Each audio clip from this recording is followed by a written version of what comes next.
Have you ever wondered what makes your standard bank account different from other financial products? Let us look at demand deposits.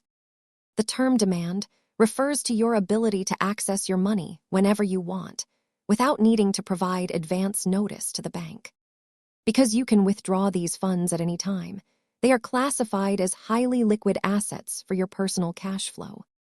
Most everyday banking tools like checking and savings accounts fall under this category, allowing you to manage your daily expenses effectively. While demand deposits offer instant access, time deposits like certificates of deposit often require you to lock your money away for better rates. This chart shows the trade-off. You gain high accessibility with demand deposits, but you typically earn less interest than with long-term locked accounts. A good rule of thumb is to use these accounts for your immediate needs and emergency fund, while looking elsewhere for long-term wealth growth. Understanding how your bank classifies your money helps you manage it better. Educational content, not financial advice. See you next time.